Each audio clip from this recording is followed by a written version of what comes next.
In this episode, I want to talk about the awareness level of narcissist, and then I'm going to share with you a couple experiences I had with the self-aware narcissist that I dated, in which he actually acknowledged that he knows exactly what he is and what he is doing.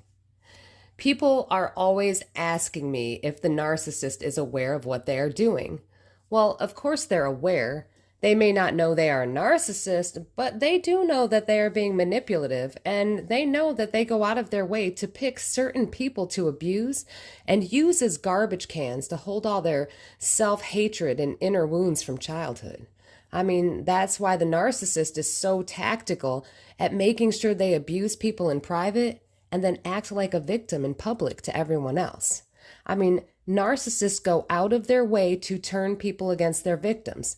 So yeah, they know what they are doing is wrong, or else they wouldn't need to abuse in private and then intentionally blame their victims for their abuse.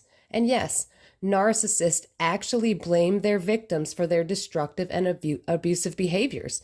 I mean, it's absolutely terrifying if you've been in one of these relationships. But the thing is, narcissists are actually delusional. They live in a fantasy world where people are just objects and characters in their world, and people are merely service providers to them that are there to serve their needs. That's it. That's why narcissists can just discard someone and get somebody else, because people are like appliances. You know, if you have a toaster and you love your brand new toaster, it's so wonderful, and then it breaks, you're like, oh, you throw it in the garbage and you just go buy a brand new toaster, right?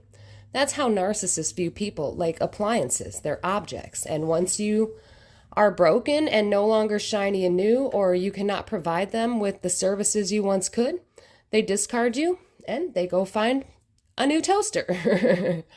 And, you know, with narcissists being delusional, they're always rewriting the narrative in their heads to make their victims into the abuser.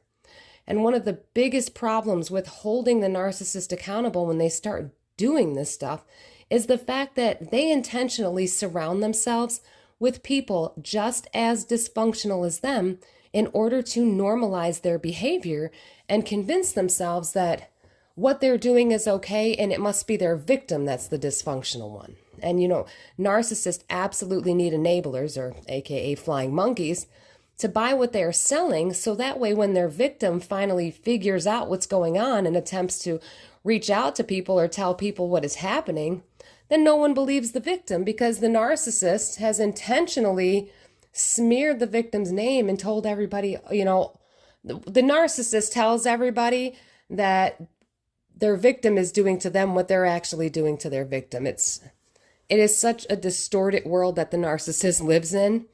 And they pull people into what is called the shared fantasy. It's wild.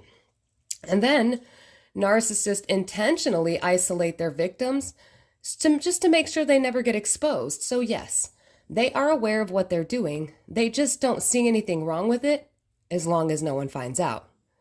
But what about the self-aware narcissist? And I'm talking about the narcissist that knows exactly who and what they are. You know, this can actually make things extra dangerous for the victim, because the more self-aware the narcissist is, the more calculated their behaviors become.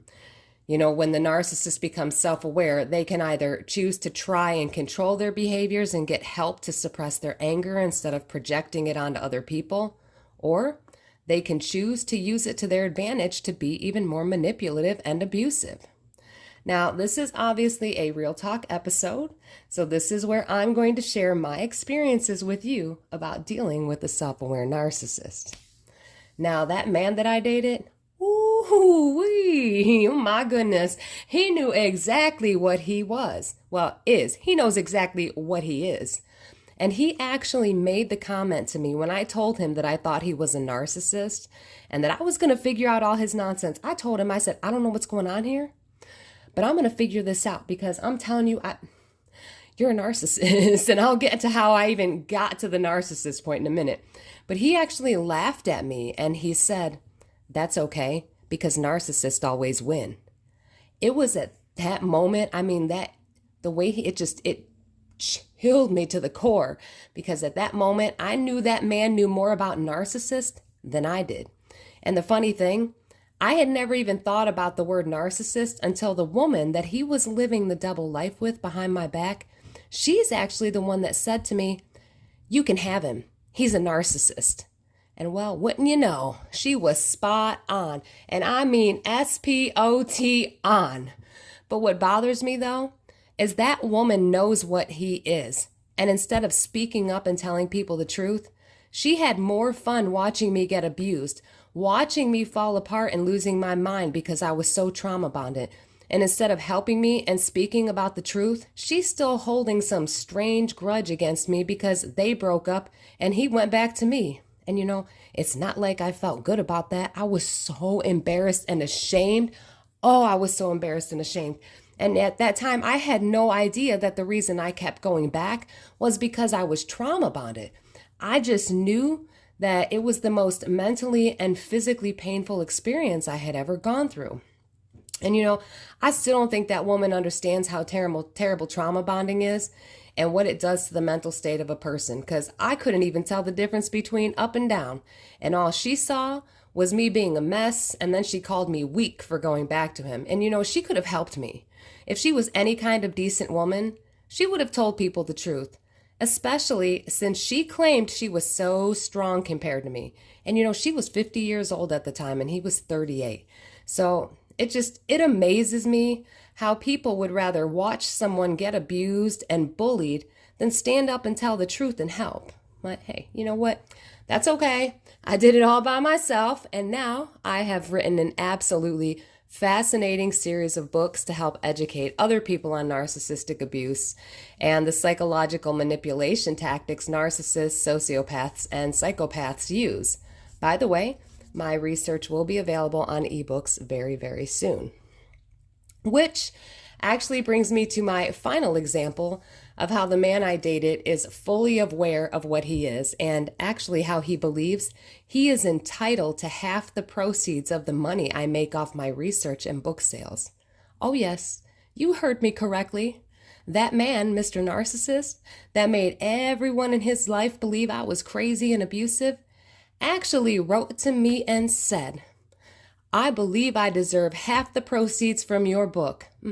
Yeah, the book that contains the research about the level of sadistic abuse he put me through and how he rallied all his friends in on the abuse. The research in my book in regard to him using his children to abuse me and file false complaints with the police department to have me arrested just to seek revenge for a narcissistic injury I gave him. Yeah, without a doubt, I know it was him that broke into my apartment because he was looking for a check that he thought I received from a publishing company. So again, if he was so unaware that he's a narcissist and an abuser, then why would he have the audacity to say to me, "I believe I deserve half the proceeds from your book"? You see, because that right there is an admission within itself that all the abuse and manipulation tactics in my research were due to the abuse he knows he put me through. I mean, again, why else would he say and believe that he is entitled to half the money I make off my book and research?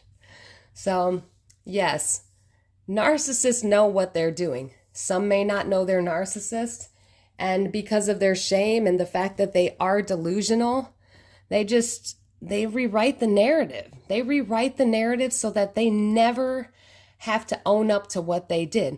But they do know what they're doing to you is bad, and they can control it. That's another thing. They can control it because they know to only abuse you in private and keep their nonsense under control in public. And that's the even crazier part about it is they're delusional, but yet they know how to have enough self-control to only abuse you in private so that no one knows what they're doing.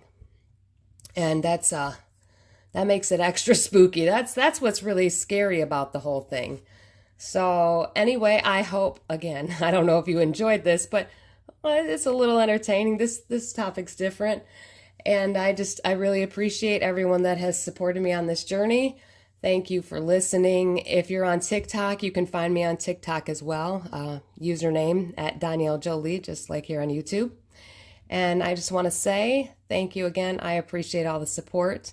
Stay safe, stay strong, Keep getting the knowledge. You are all going to be amazing. And no matter where you are at on your healing journey, just know you will make it through this. It will get better. I know if you're still at the beginning of your journey, it may not feel like it right now, but I promise you, just hang in there. Knowledge truly is power. Keep getting the knowledge. You are going to be amazing. Do not give up. There are people that need you to heal because then you're going to be able to help other people. So thanks again for listening, and I will talk to you all very soon.